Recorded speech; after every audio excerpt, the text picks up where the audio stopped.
Քրիստոֆեր Նոլանի Օդիսեա ֆիլմը դեռ դուրս չի եկել, բայց զգացողություն կա, որ նա լեգենդար անելու։ Ու դրան կա 5 պատճառ։ Առաջի հերթին իդեալական մաչ՝ Հոմեր պլյուս Նոլան։ Սյուժեն ստեղ ոչ գծային հերթականությամբ է գնալու։ Ֆլեշբեկերի մեջ ու հերոս, որը հերո է իդեալից։ Օդիսեա ստեղ հերոս չի, որը սաղին փրկում է, այլ բարդ մարդ է, որը պատրաստ է դժվար ընտրությունների գնալ իր նպատակներին հասնելու համար։ Երկրորդը դա կաստն է։ Մեթ Դեյմոնը ստեղ մկանոտ սուպեր հերոս չի, այլ հոգնած ուժասպառ մարդ է, որը ուղղակի ուզում է վերադառնալ տուն։ Ու պլյուս Энн Հեթվեյ, Թոմ Հոլանդ, Զենդայա ու Պատինսոն։ Այս արդեն լուրջ միջոցառման անման։ Գրի կոմենտներում դու սպասում ես Օդիսեա ֆիլմին, թե Էլիոտ Պեյջի նորություններից հետո էլ չես հավատում պրոյեկտին։ Երրորդը դա պլեոնկան է։ Նոլանը նորից նկարում է IMAX-ով, բայց եթե առաջ դա հիմնականում օքշի պլաններ էր ու ինչ-որ սիրուն հատվածներ, ապա հիմա IMAX-ով է նկարվելու նույնիսկ դիալոգները, այսինքն սիրուն կարծինքեն ապահովված է։ Չորրորդը ոչ մի էժան CGI,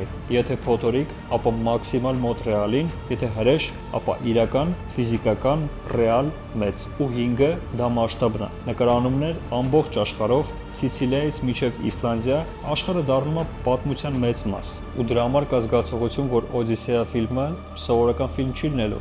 Ու այս ոնց որ այն դեպքն է, որ ֆիլմը փորձում է նորից դառնալ մեծ իրադարձություն։